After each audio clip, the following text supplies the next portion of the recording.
Bonjour à tous, l'émission d'aujourd'hui a été préparée par Aliette Ovine, Cédric Fuentes, Arjona Andrade et Louis Drillon. À la réalisation, Elisabeth Miro, prise de son, Anthony Thomasson.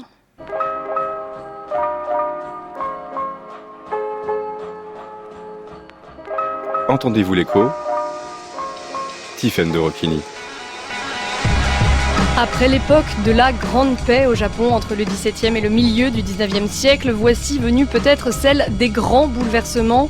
En 1854, sous la menace des canons américains, l'Empire du Soleil levant sort de son isolement après 2 siècles de fermeture. La dynastie des Tokugawa va alors s'effondrer, cédant la place à l'ère Meiji, l'ère de la modernité. En moins de 45 ans, le Japon féodal va devenir l'une des nations les plus avancées du monde. Alors quelles conséquences cette modernisation à marche forcée va-t-elle avoir sur la société et sur l'économie japonaise? C'est ce que nous allons voir dans l'heure qui vient. Il est 14h sur France Culture et 21h au Japon. Bienvenue dans Entendez-vous l'écho.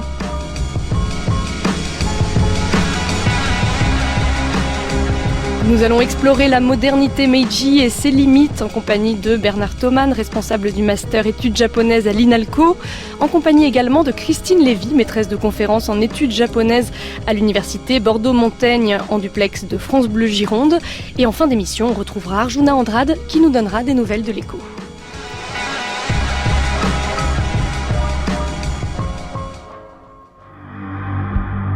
Supposons qu'un petit pays, en retard sur le chemin de la civilisation, relève la tête, se dresse de l'extrémité de l'Asie pour bondir et intégrer les frontières de la liberté et de la fraternité.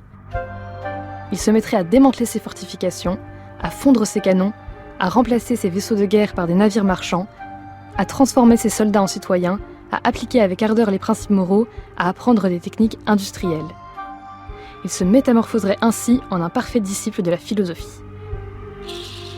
Les élites des pays occidentaux, si fiers de leur civilisation, n'auraient plus qu'à rougir en leur fort intérieur.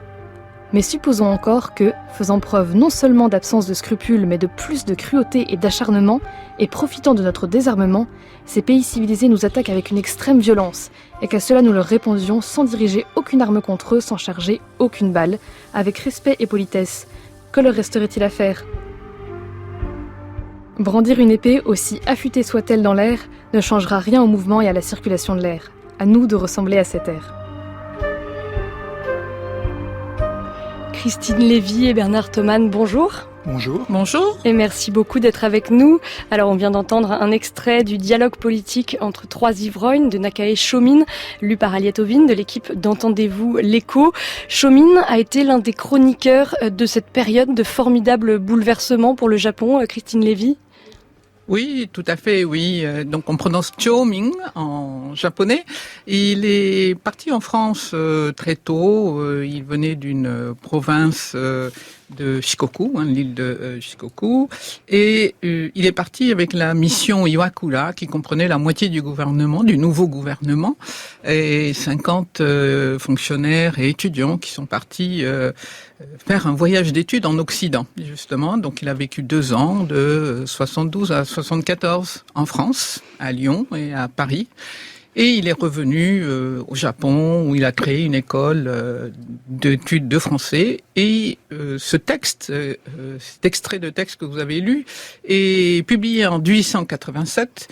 C'est un peu un bilan, le bilan du mouvement pour la liberté et les droits démocratiques, et qui marque la seconde décennie de Meiji, de 1874 à 1884, où un mouvement politique prend une ampleur considérable au cours de cette décennie et va devenir un mouvement qui va toucher y compris la paysannerie tout entier à travers le Japon. Donc oui, c'est un extrait vraiment intéressant où on voit qu'il est surtout, le passage indique bien qu'il y a un aspect philosophique très important aussi dans ce texte. Une première réaction, Bernard Thoman, à cet extrait de Chōmin qu'on appelle parfois le Rousseau japonais?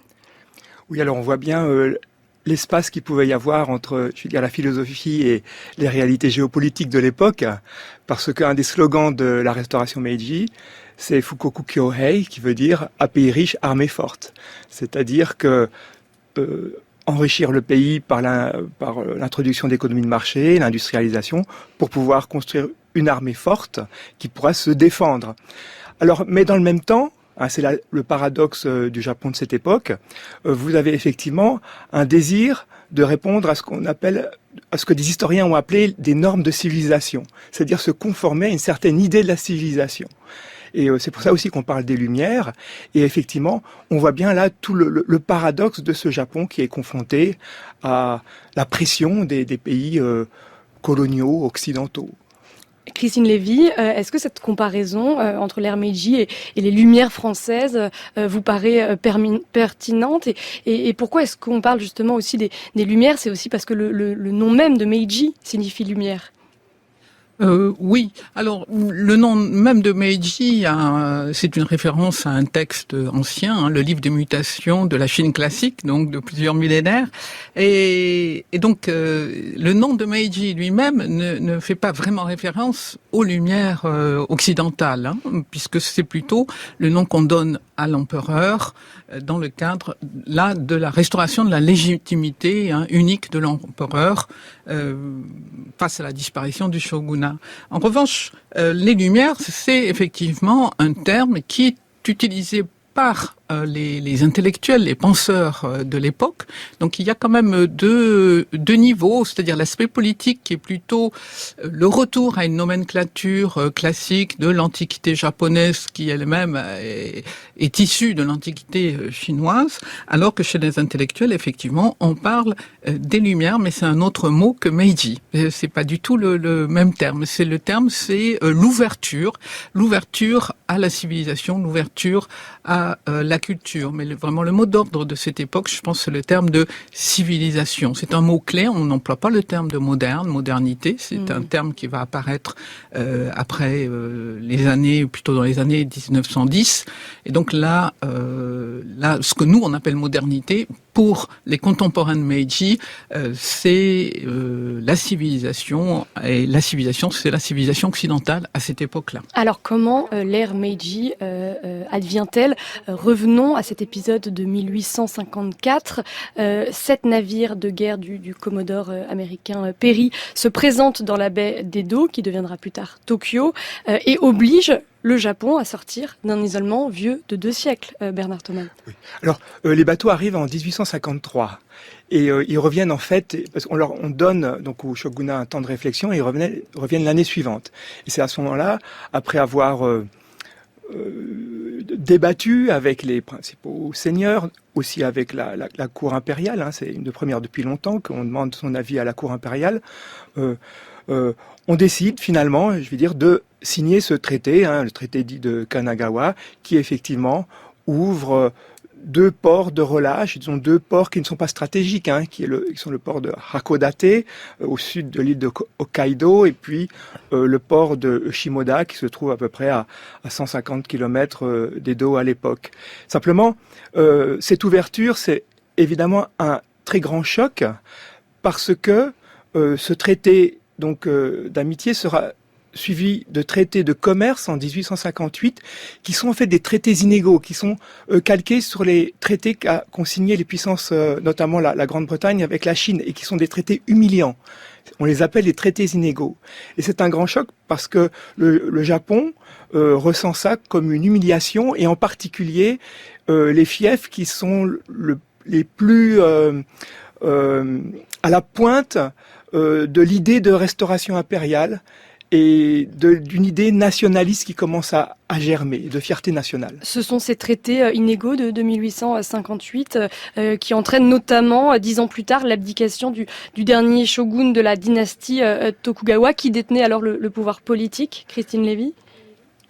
Oui, mais par un processus assez complexe, c'est-à-dire que cette signature qui se fera sans l'aval de l'empereur va donner prétexte à toutes les forces qui sont pour la restauration du pouvoir unique de l'empereur de se mobiliser, justement parce qu'il a été signé par le shogunat seul, et que les conséquences économiques ont été assez catastrophiques. Donc, dans l'immédiat, il y a eu une hémorragie de l'or qui a duré 6 mois, mais qui a été quand même très très importante du fait du taux de change qui est très différent entre l'argent et l'or au Japon. Donc, l'or valait beaucoup moins que sur le plan international, et aussi sur le plan, ça a déstructuré la structure commerciale du Japon, qui est attaquée à ce moment-là du fait de l'exportation très importante de certaines matières premières comme le thé vert, la soie, et après aussi le riz. Donc ça désorganise le commerce intérieur et donc la vie quotidienne aussi des gens, donc qui sentent qui sont en quelque sorte touchés par cette désorganisation, et qui va être aussi à la base de mouvements de mécontentement. Alors on va reparler de ces mouvements de mécontentement. D'abord, les historiens ont souvent vu cette période comme une occidentalisation du Japon. Voilà ce qu'écrit le romancier Tanizaki Junichiro dans Louange de l'ombre, l'un des chefs-d'œuvre de la littérature japonaise publié en 1933. Quel mal y a-t-il à réfléchir à ce que nous abandonnons aux Occidentaux ? En un mot, l'Occident a crapahuté dans la bonne direction pour parvenir à l'époque actuelle, là où nous autres, croisant le chemin de cette excellente civilisation, en sommes à dévier de la direction que nous suivions depuis des millénaires. De là viennent sans aucun doute les inconvénients et les difficultés d'ajustement de toutes sortes que nous rencontrons. Enfin, si nous étions restés à errer de notre côté, sans doute n'aurions-nous pas énormément évolué aujourd'hui par rapport à il y a 500 ans, matériellement parlant. Tout du moins eussions-nous pris une direction qui s'accordait à notre mentalité, et qui sait, peut-être un jour, après avoir longtemps cheminé, à la place des tramways et des trolley, de l'avion et de la radio, aurions-nous fini par inventer des outils civilisés qui nous auraient convenu, au lieu de ceux que nous empruntons à d'autres. Un extrait lu par Cédric Fuentes de l'équipe d'Entendez-vous l'écho. Que nous dit ici Tanizaki Junichiro, qui est quasiment né avec l'ère Meiji, puisqu'il est né en 1867, Bernard Thoman?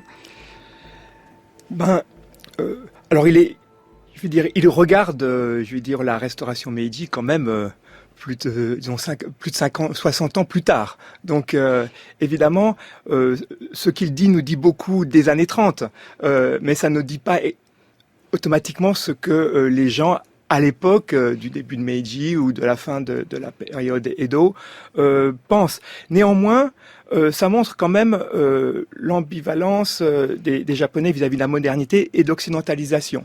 Parce que un des slogans les plus qui marque le début de l'ère Meiji, c'est esprit japonais, science occidentale. C'est-à-dire que pour un certain nombre d'intellectuels, il faut évidemment introduire la science occidentale pour pouvoir développer l'industrie, renforcer l'armée, mais il faut garder l'éthos japonais, et c'est quelque chose que l'on voit bien dans les références constantes qu'il y a à l'époque à la civilisation chinoise, à la tradition chinoise, parce que la plupart des intellectuels de cette époque ont été éduqués au confucianisme japonais, et ils pensent dans des catégories du confucianisme chinois. Et même les plus grands réformateurs, ceux qui veulent par exemple introduire l'esprit de l'économie de marché, promouvoir le commerce, alors que le commerce était méprisé pendant la période Edo, essayent de justifier ces changements en faisant référence parfois à Confucius. Par exemple, un des grands architectes de l'instauration du capitalisme japonais, qui est Shibuzawa Eiichi, qui a créé beaucoup d'entreprises et qui a été un des architectes de la création du système bancaire, écrit par exemple un ouvrage qui s'appelle Les entretiens de Confucius et le boulier, où il essaye d'expliquer que le confucianisme ne condamne pas le commerce. Et il fait donc référence à une tradition confucianiste chinoise pour justifier le commerce. Vous voyez toute l'ambivalence. Alors l'un des grands bouleversements de l'ère Meiji, c'est l'abolition des statuts en 1872. La société désormais n'est plus divisée, Christine Lévy, entre les guerriers, les paysans, les artisans et les commerçants. Oui, tout à fait. Oui, ça fait partie des réformes du début de l'ère Meiji. Les conséquences immédiates vont surtout toucher la classe des guerriers. C'est eux qui vont être les samouraïs. Oui, les samouraïs qui vont être les plus touchés par ce changement de statut, puisque la paysannerie, elle reste paysanne, même si bien sûr il y a les réformes, mais c'est plutôt c'est la réforme de l'impôt foncier qui va avoir des conséquences très importantes sur la structure de la propriété des paysans. Et quelles conséquences cela va avoir sur les samouraïs ? Alors, samouraï, ce qui va se passer, c'est qu'il va y avoir donc la suppression des privilèges et surtout le fait que les samouraïs ne seront plus des personnes qui seront rémunérées par les seigneurs, parce que cette suppression de statut est aussi suivie et suit aussi l'instauration des départements, la suppression des fiefs. Et donc, l'État va prendre en charge, en principe, la rémunération de cette classe de samouraïs qui représentait quand même 6 à 7% de la population, et que ça sera un budget qui va être beaucoup trop lourd pour le nouvel État qui veut s'industrialiser et qui va donc mener des politiques pour alléger la charge que représentent les indemnités à payer des samouraïs. Donc les samouraïs vont considérablement s'appauvrir. Oui, ils vont considérablement s'appauvrir. Ils vont perdre aussi le privilège du port du sabre. Et il y aura la création d'une armée, une conscription, une armée de conscription dès 1873, et donc qui met complètement à part les privilèges des samouraïs, c'est-à-dire qu'on ne compte plus sur eux pour la force militaire. Donc c'est vrai que c'est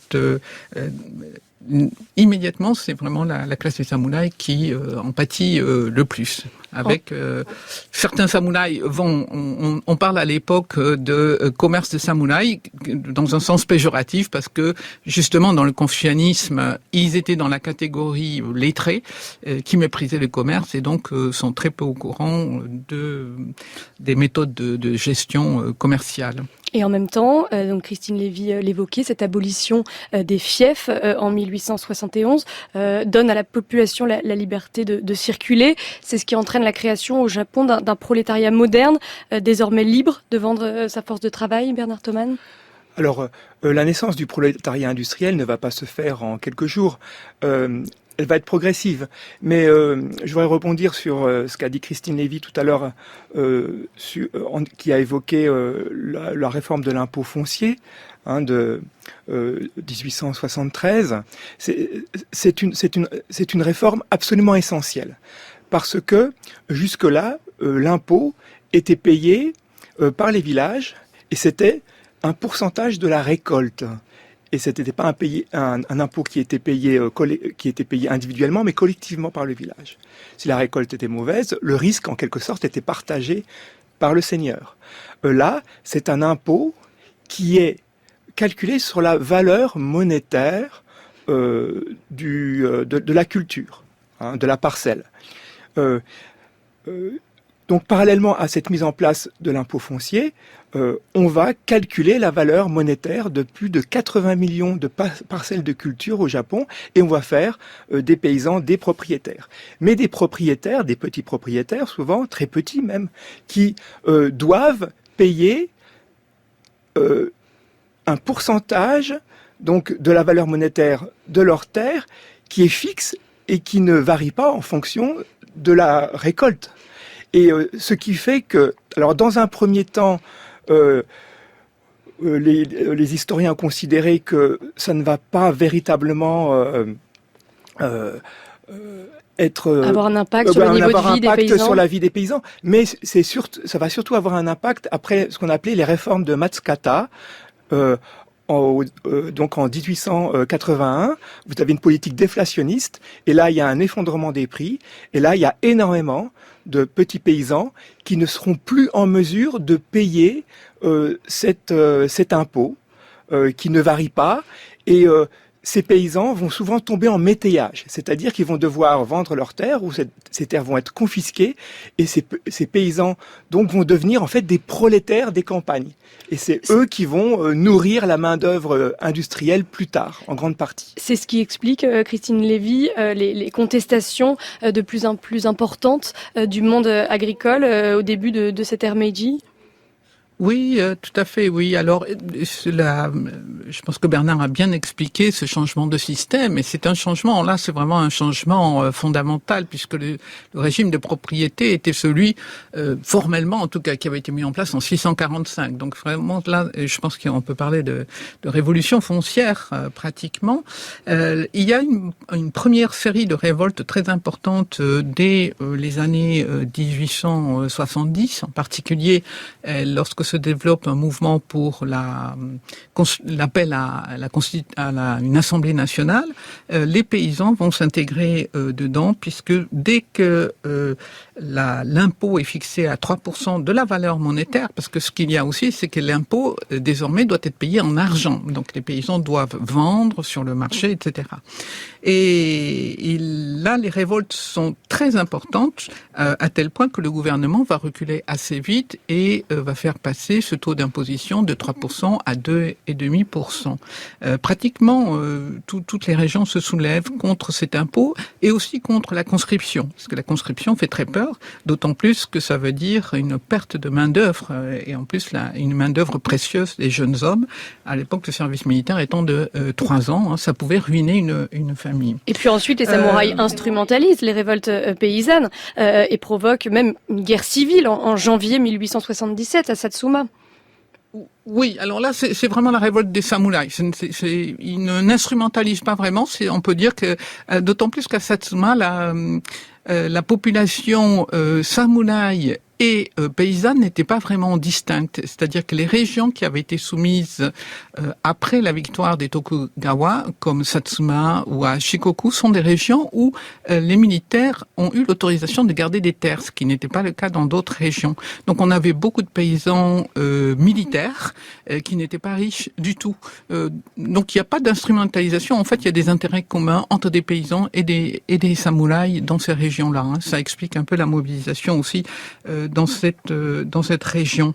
Ce qu'il y a, c'est qu'après la déflation de Matsukata, le mouvement paysan, lui, va se radicaliser de façon considérable, parce qu'effectivement, une des conséquences, ça va être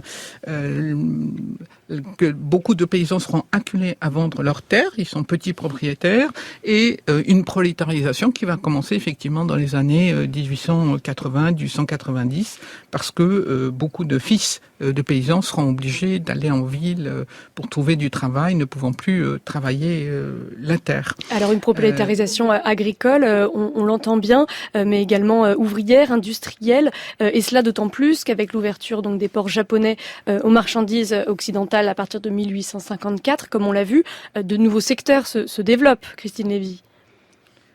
Oui, alors les nouveaux secteurs, c'est d'abord comme un peu partout, c'est d'abord le textile qui va être le moteur de la révolution industrielle au Japon. Donc la première révolution industrielle, on peut dire dans les années 1880, c'est le textile qui se développe beaucoup dans la région près de Osaka, où la main-d'œuvre est à majorité féminine. Ce sont surtout les filles, effectivement, de la campagne qui sont mobilisées dans ces secteurs. Mais il va y avoir aussi parallèlement des initiatives prises par l'État pour l'industrialisation, c'est-à-dire des usines modèles dans tous les secteurs qui sont créés, et aussi le chemin de fer. Le chemin de fer avec la création de la première ligne entre Yokohama et Tokyo en 1872. Et comme l'a expliqué Bernard Thoman, le mot d'ordre central, c'est un pays riche, une armée forte, et donc il faut développer ces industries. Et le textile, c'est un réel succès, puisqu'au début du XXe siècle, l'archipel devient le premier exportateur mondial de soie. Oui, tout à fait, oui. De soie, et puis assez vite aussi de coton. De textile en Asie. Oui, de coton, la soie, et puis le coton, ça va devenir... le Japon va devenir un premier exportateur mondial dans les années 1910-1920, à l'issue de Meiji, oui. Et parallèlement à ce mouvement, Bernard Thoman, on a toute une urbanisation qui se développe. Oui, bien sûr, l'urbanisation, alors elle commence effectivement avec la première... Alors, elle commence en partie avec la première révolution industrielle parce que vous avez, disons, les usines textiles du coton sont plutôt effectivement urbaines puisque le coton est souvent importé notamment d'Inde. Par contre, la plupart des usines textiles de soie, les filatures de soie, elles sont plutôt à la campagne parce que le ver à soie est cultivé dans les montagnes. Donc là, il y a effectivement l'urbanisation, elle se développe progressivement. Elle va surtout en fait être très très spectaculaire à partir de la Première Guerre mondiale. Néanmoins, elle se développe et dans les villes, vous avez l'apparition de bas-fonds qui sont parfois liés à toutes sortes de petits travaux des villes. Il y a toutes sortes de petits métiers qui se développent, tels que tireur de pousse-pousse, par exemple. C'est un métier qui n'existait pas pendant la période Edo et qui se développe pendant l'ère Meiji. Donc ces petits métiers, mais vous avez aussi évidemment les ouvriers et les ouvrières. Donc des bas-fonds où les conditions de vie sont extrêmement précaires et susceptible de provoquer des épidémies aussi, parce que ça c'est très important. Alors vous l'avez dit, cette population ouvrière croît lentement et on distingue alors plusieurs types d'ouvriers, Christine Lévy, des ouvriers qui ne sont pas forcément plus privilégiés les uns par rapport aux autres. Oui, enfin ça dépend. C'est-à-dire qu'il y a les premiers mouvements qui vont sensibiliser les journalistes, les intellectuels, ce seront les mouvements des mineurs. Donc ça c'est, il y a des mines qui sont exploitées depuis l'époque Edo, mais qui vont se perfectionner durant la fin, juste avant Meiji et après Meiji. Et donc là, il y a un développement du travail de la mine dans des conditions assez difficiles. Et donc il y aura les formes de lutte là prennent un caractère d'émeute parce que il y a quand même une différence qui est introduite entre avant et après Meiji dans le système, disons, d'exploitation.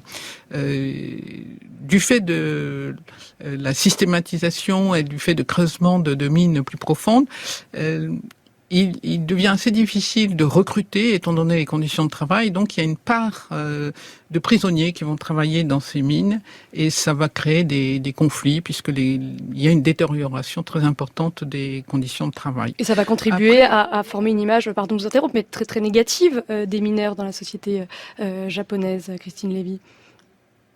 Oui, enfin négative, en tout cas comme des gens un peu à part. Oui, c'est vrai. Ils sont un peu comme ils sont vus comme des personnes exclues de la société, donc ça sera très différent des travailleurs de la métallurgie, de l'imprimerie, qui sont des secteurs qui vont se développer où là il y aura une syndicalisation de type plus moderne. Il y a aussi ce que Bernard Thoman a décrit, qui sont des phénomènes très bien décrits par des journalistes de l'époque. Il y a deux journalistes qui vont mener des enquêtes sur les bas-fonds de la société japonaise. À l'époque Meiji, on a quand même des descriptions assez importantes sur les différentes catégories d'ouvriers. Donc il y a beaucoup aussi de travailleurs journaliers dans différents secteurs, dans les transports, dans les travaux divers et variés. Il y a aussi des ouvriers journaliers qui travaillent pour certains types d'artisans, alors qu'il y a aussi des ouvriers artisans qui ont une place importante, qui représentent plutôt un secteur traditionnel. Et puis il y a aussi les charpentiers, puisque, et en particulier les charpentiers dans la marine, vont devenir des ouvriers qualifiés très important avec le développement des arsenaux. Parce que les premières grandes industries, c'est aussi les arsenaux pour la construction de navires militaires. Alors on a parlé de la disparition de ces statuts, mais alors comment la société se reconfigure-t-elle, Bernard Thoman? Elle est composée désormais à 90% de roturiers, et il y a une nouvelle catégorie qui apparaît, c'est celle des nouveaux roturiers. Oui, alors effectivement, vous voulez sans doute parler des anciens castes de type État. Qui sont ces castes qui ont été longtemps discriminés et qu'on inclut dans cette catégorie des nouveaux roturiers? Alors effectivement, pendant la période Edo, vous avez eu une catégorie de la population qui était en dehors des 4 statuts, disons, majeurs, et qui étaient liés en fait d'une part à des métiers qui étaient considérés comme impurs, liés aux animaux morts par exemple, Mais aussi, cette catégorie a considérablement grandi pendant la période Edo parce que les crises agricoles ont fait qu'un certain nombre de paysans ont été jetés sur les routes, sont devenus des vagabonds, ont intégré les grandes villes et ont été intégrés finalement dans ces on peut dire, castes inférieures, et notamment dans la caste des Hinin, les non-humains. Et ils sont donc déjà assez nombreux dans les villes au moment de la restauration Meiji. Et c'est vrai que, d'une part, on les affranchit en quelque sorte, mais d'un autre côté, sur leur état civil, il y a encore une marque qui les stigmatise effectivement. Et ils vont, une discrimination. Alors, ils vont notamment, ils sont plus ou moins nombreux selon les régions. Et par exemple, dans les mines, un des facteurs qui fait que le travail de la mine est assez mal vu, c'est aussi que dans le Chikuro, par exemple, dans les mines qui se trouvent à Kyushu, il y a un certain nombre de ce qu'on appelle les bulaku-mines qui effectivement travaillent. L'ère Meiji, Bernard Thoman, c'est aussi une période d'explosion démographique, notamment grâce à la baisse de la mortalité et à l'augmentation phénoménale de la production agricole. C'est le début de l'hygiénisme à cette période-là ? Oui, alors effectivement, la population va augmenter considérablement à partir donc du début de l'ère Meiji, puisque vous avez environ 30 millions d'habitants au début de l'ère Meiji, et vous en aurez le double, disons, à la veille de la Première Guerre mondiale. Donc la population augmente considérablement, et les campagnes sont le phénomène d'un phénomène relativement paradoxal, puisque d'un côté, il y a une augmentation de la productivité agricole qui fait que les campagnes sont capables de nourrir cette nouvelle population, même s'il y aura toute une question de surpopulation et de problèmes de capacité du Japon à nourrir sa population qui va être posée dans les années 1920. Néanmoins, les faits sont là, l'agriculture a pu nourrir sa population, l'agriculture japonaise. Néanmoins, d'un autre côté, il y a effectivement, un appauvrissement très important d'une partie de la population agricole. Et comment expliquer cette baisse de la mortalité qu'on constate, Christine Lévy ? Alors là, je pense qu'il s'agit aussi d'une politique nataliste très importante. C'est-à-dire qu'à l'époque Edo, la paysannerie avait tendance à exercer un contrôle des naissances par des moyens artificiels. C'est-à-dire qu'il y avait le phénomène du mabiki, qui pouvait être un avortement ou encore plus souvent l'infanticide, par la volonté de la paysannerie de ne pas disperser les terres. Alors que dès 1868, l'avortement est interdit et il y a une politique très importante de nataliste, puisque dans le mot d'ordre Fukoku Kyohei, une armée forte, elle est basée sur la conscription, donc il faut beaucoup d'enfants. Là, il y a vraiment une volonté, une politique systématique, un encouragement à développer des familles nombreuses. Et les mots d'ordre dans les années 1930 jusqu'en 45, ce seront adressés aux femmes, c'est donner naissance, augmenter la population. Et donc il y a un système aussi d'encouragement systématique aux naissances. Bernard Thoman. Oui, la question d'hygiénisme est extrêmement importante. Effectivement, la baisse de la mortalité est due, bien sûr, au progrès de l'agriculture, mais en même temps, les historiens l'ont très bien montré, est due aussi et beaucoup au progrès de l'hygiène. Et l'hygiénisme devient une science de l'État centrale dans la politique de modernisation assez tôt, en fait, très rapidement, parce que avec l'ouverture du pays au commerce international, vous allez avoir en quelque sorte, le pays devient beaucoup plus vulnérable face aux épidémies. L'hygiénisme devient une nécessité. Oui, voilà, c'est une nécessité. Il faut défendre la nation face aux microbes. Et donc, beaucoup de jeunes japonais vont aller étudier dans les facultés de médecine, et notamment les facultés de médecine allemandes, vont revenir et vont instaurer un système de santé publique au Japon, qui va être véritablement considéré comme essentiel par le gouvernement lui-même, puisqu'il va créer très tôt, dès les années 1870, un bureau de l'hygiène au sein du ministère de l'Intérieur, pour lutter donc contre les épidémies de choléra, et par la suite aussi d'autres épidémies, comme des épidémies de peste ou des épidémies de tuberculose.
Tari de Oki Doub Einou, vous écoutez France Culture, entendez-vous l'écho.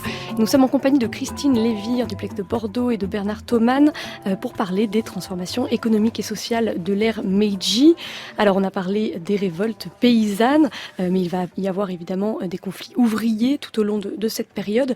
Et dans un premier temps, Bernard Thoman, ce sont surtout les mineurs qui se soulèvent, comme on commençait à le dire tout à l'heure. Alors quelle forme ces conflits prennent-ils et surtout quelles sont les revendications des mineurs ? Oui, alors effectivement, les conflits dans les mines, les émeutes qui se produisent dans les mines dès les années 1870, notamment dans la mine de Takashima, qui est la mine la plus importante à l'époque, sont liées effectivement aux conditions absolument invraisemblables de travail.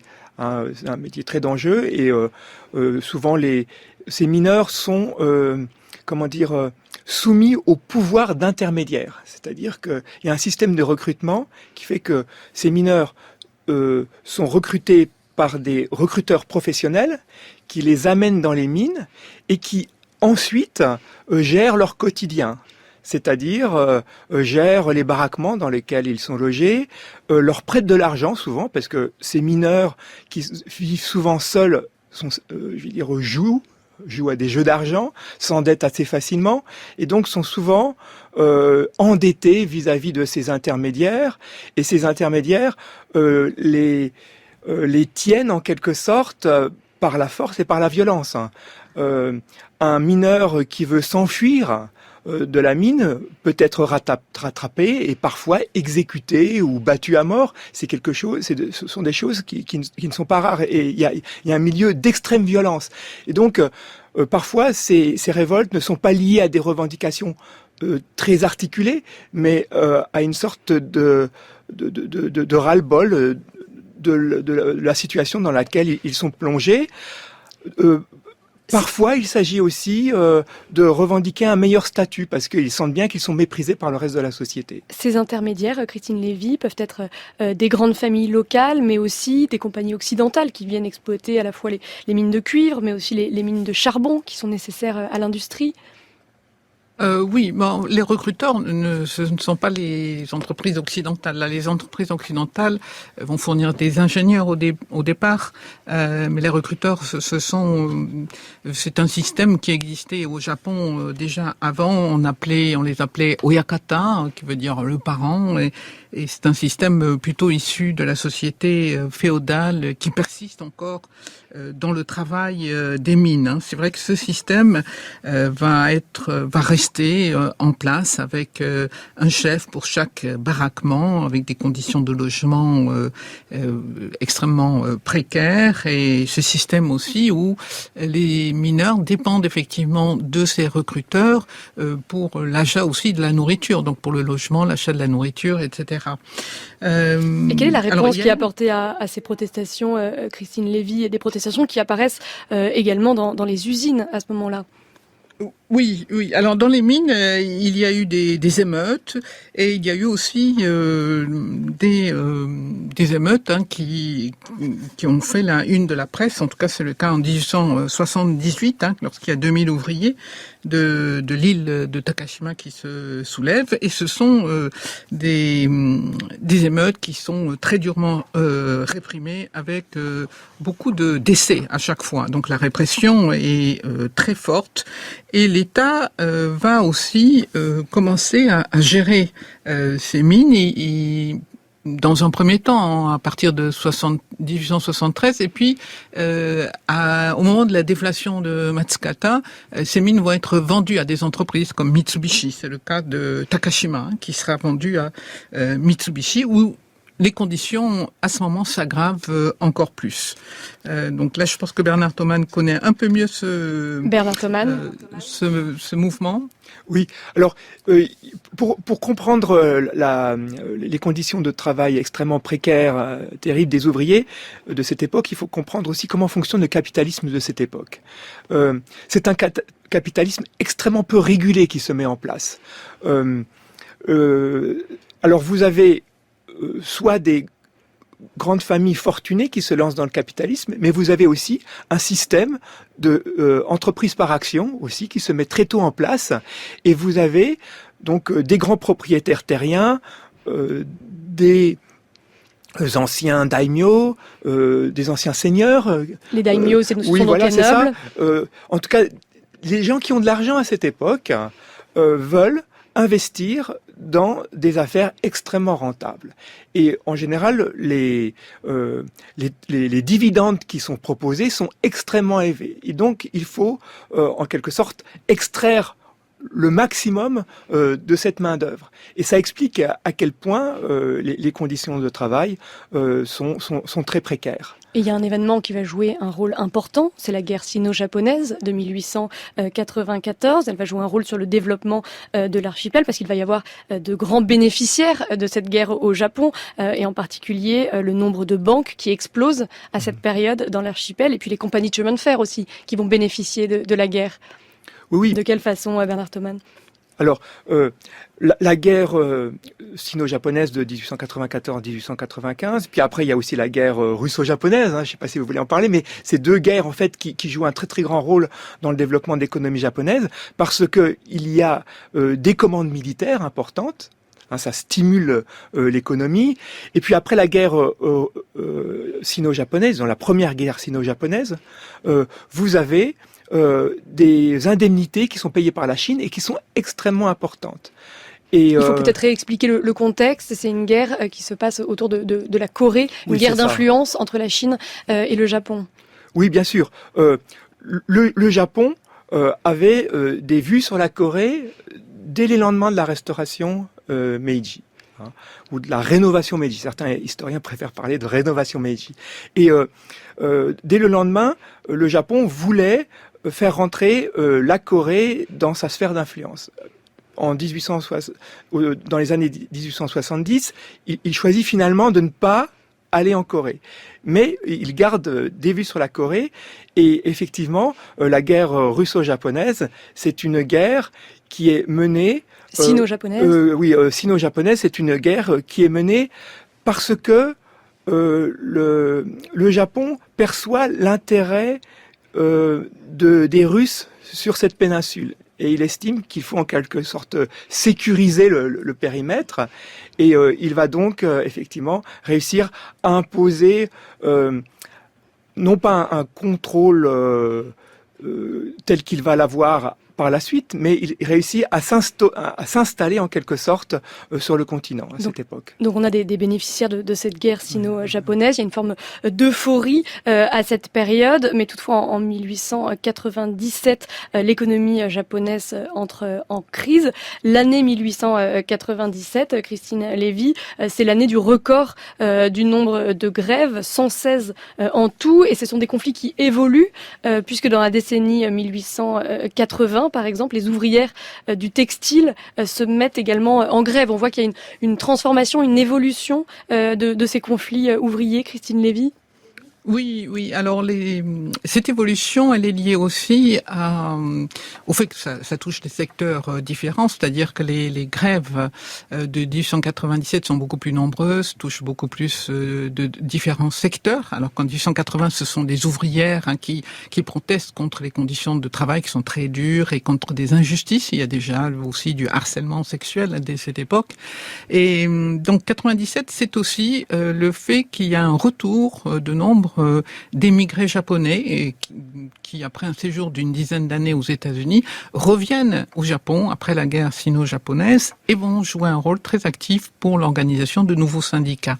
Et c'est ça aussi qui va stimuler la création de nouveaux syndicats à partir de cette date. Et bien sûr, il y a un contexte de crise, c'est-à-dire qu'il y a eu des dépenses militaires très importantes pour la guerre, et puis ces dépenses continuent en vue de nouveaux conflits, puisque le conflit avec la Russie va s'aggraver en ce qui concerne pas seulement la Corée, mais surtout la Mandchourie. Le conflit avec la Russie concerne aussi beaucoup le contrôle de la Mandchourie, et c'est vrai que c'est la guerre sino-japonaise qui va donner aussi accès aux mines de charbon, aux mines de fer de la Mandchourie, et qui va permettre la naissance d'une métallurgie moderne au Japon après la guerre sino-japonaise.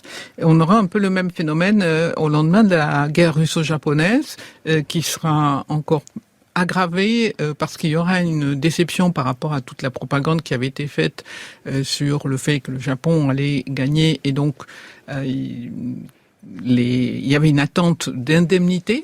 Dans le cas de la guerre sino-japonaise, il y a l'indemnité a été très importante. Très importante, oui, qui ont vraiment ruiné la Chine, et encore plus au moment de la guerre des Boxers, en 1900. À ce moment-là, ce sera encore pire pour la Chine. En revanche, pas d'indemnité pour la guerre russo-japonaise, qui est à quelle époque ?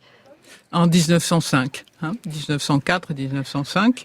Et donc, il y aura des émeutes qui vont éclater au retour du plénipotentiaire qui revient avec un accord sans indemnité de la part de la Russie. Vous évoquiez les syndicats, Christine Lévy. Je voudrais qu'on revienne un petit peu sur ces organisations qui commencent à se former. Est-ce qu'elles s'appuient notamment sur les kumiai qui existaient sous l'ère Edo, et quelle forme prennent-ils tout au long de l'ère Meiji, Bernard Thoman? Oui, alors la question, disons, les syndicats qui commencent à se développer donc dans les années justement 1897 sont des syndicats, comme l'a dit Christine Lévy, qui sont surtout centrés sur l'industrie lourde. C'est le Tekko Kumiai par exemple, c'est le syndicat des métallos, qui évidemment repose sur des formes qui existaient déjà, mais sont quand même des formes relativement nouvelles, qui sont apportées quand même fondamentalement de l'extérieur, par ces intellectuels progressistes, souvent socialistes, dont a parlé aussi Christine, et qui viennent imposer une nouvelle forme quand même. C'est quand même des formes relativement nouvelles. Et alors, quelles avancées permettent-ils ? Alors, le problème, c'est que ces syndicats vont être très rapidement réprimer, il y a une loi en 1900, notamment l'article 17 de la loi de police sur la sécurité de 1900, qui réprime spécifiquement ce genre d'association. Et donc il va y avoir une politique de répression extrêmement féroce qui fait que ces syndicats vont avoir énormément de mal à s'exprimer. Et en fait, il va falloir attendre la Première Guerre mondiale pour voir une seconde vague de syndicalisation et d'activité syndicale. Et alors, selon vous, Bernard Thoman, ce sont finalement moins les mouvements ouvriers ou paysans qui vont permettre l'émergence de réformes sociales que les élites bourgeoises ? Oui, parce que on peut considérer véritablement que la première loi sociale du Japon concernant les usines, la loi de 1911, la Kōjō-rō, la loi sur les usines, a été avant tout motivée par des considérations hygiénistes.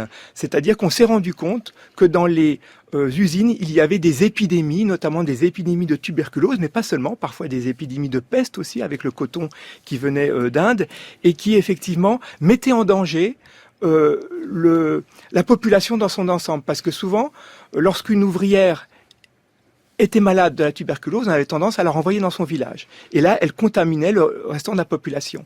Et donc, un certain nombre d'hygiénistes se sont rendus compte que si on voulait véritablement avoir une politique hygiéniste sérieuse au Japon, il fallait d'abord traiter ces lieux d'infection et de diffusion qu'étaient les usines. Et avant cela, dès les années 1880, on commence à relier la pauvreté au phénomène d'industrialisation et d'urbanisation. Et c'est ainsi que se développe notamment une charité privée qui est supervisée par l'État. Oui, bien sûr. La charité privée a joué un très grand rôle au Japon parce que le gouvernement japonais avait tendance à considérer que les personnes qui étaient en capacité de travailler ne devaient pas être aidées. Que ça pouvait encourager en quelque sorte la paresse. Et c'était un principe qui était au centre, par exemple, des règlements sur l'assistance de 1874. Simplement, ces mouvements de charité privée, de travail social, ont considéré, eux, que la question se trouvait justement auprès des populations qui étaient en capacité de travailler, de ces nouveaux prolétaires, de ce nouveau prolétariat industriel, et que si on voulait véritablement réformer la société, combattre les injustices, mais aussi renforcer la santé et la force de la nation, eh ben, il fallait s'attaquer en priorité à ces quartiers de travailleurs, en fait. Alors on arrive presque au terme de cette émission. Un mot de conclusion, Christine Lévy. Quel regard vous porteriez peut-être sur ces métamorphoses qu'on a évoquées, économiques, sociales, durant l'ère Meiji ? Est-ce que vous diriez que c'est parce que toute la société s'est mobilisée, donc à la fois les élites, mais aussi les populations ouvrières, paysannes, que le Japon a pu connaître de telles mutations en un temps si resserré, moins de 45 ans donc ? Oui, mais disons que les différentes catégories de population ne se sont pas mobilisées dans le même sens. Mais il y a eu une capacité de l'État à aller dans un certain sens, c'est certain. La population, elle a suivi un mouvement de transformation qui était important, qui était lié bien sûr à l'industrialisation, à une volonté d'industrialisation, mais aussi à l'existence de classes sociales, de marchands qui se sont transformés en capitalistes au Japon de façon très efficace et très rapide, parce que il y avait déjà cette tendance qui existait dans le Japon, même d'Edo. Il y avait des manufactures, il y a beaucoup d'analyses historiques sur le développement du capitalisme au Japon, puisque les historiens se sont intéressés très vite à cet aspect de l'histoire du Japon. Donc, je pense que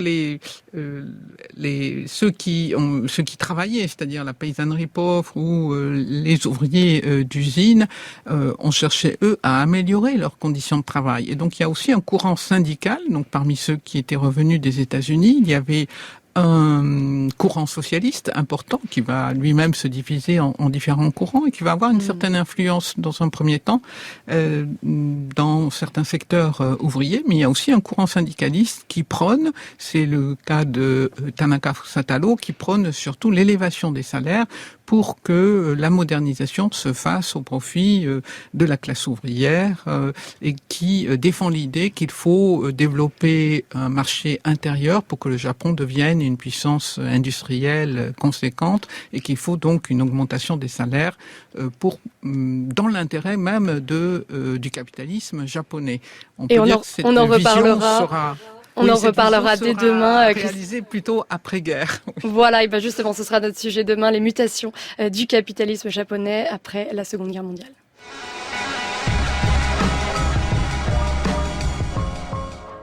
Et c'est l'heure de retrouver Arjuna Andrade pour les nouvelles de l'Écho. Bonjour Arjuna. Bonjour Tiffaine, bonjour à tous. Vous avez choisi de revenir aujourd'hui sur une annonce fracassante du géant du prêt-à-porter, le japonais Uniqlo. Absolument, la société japonaise a annoncé la semaine dernière sa volonté d'investir 770 millions d'euros dans un grand plan de robotisation et d'automatisation de ses entrepôts au Japon et ailleurs.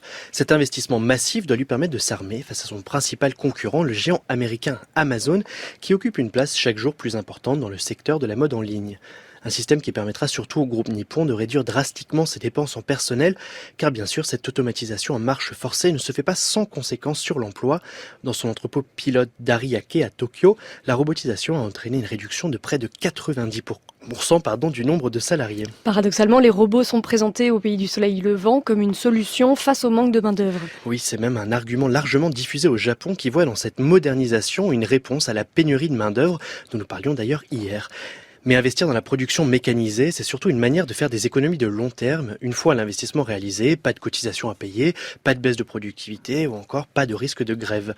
Sans revenir sur le problème évident que pose la mise en concurrence des hommes et des machines dans une quête effrénée et infinie vers toujours plus de productivité, on peut cependant pointer que s'il est aisé de remplacer le travail humain dans la logistique ou l'industrie, la question est tout autre lorsqu'il s'agit de soigner les personnes âgées ou de s'occuper de jeunes enfants.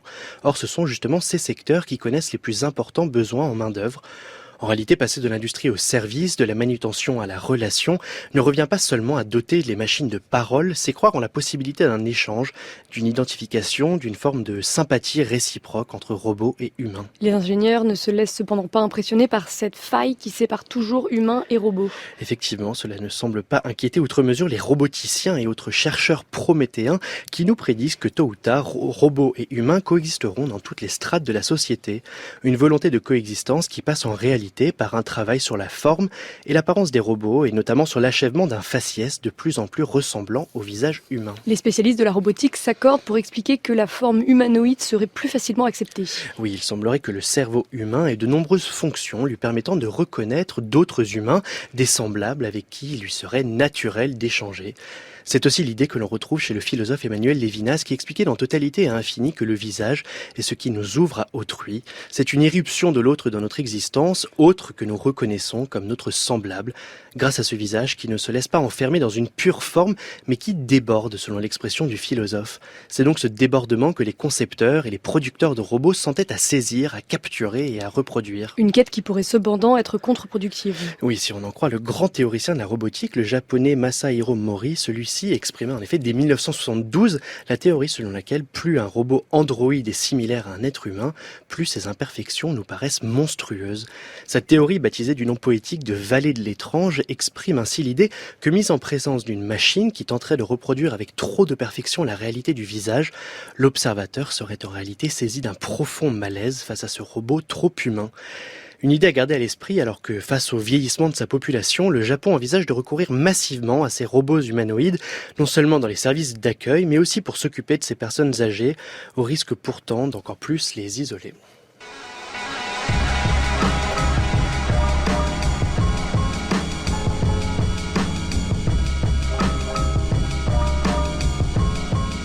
C'est la fin de cette émission. Merci beaucoup Bernard Thoman et Christine Lévy d'avoir retracé pour nous la grande époque de la modernisation du Japon. Bernard Thoman, je rappelle votre livre paru aux presses de Sciences Po, La naissance de l'État social japonais, biopolitique, travail et citoyenneté dans le Japon impérial 1868-1945.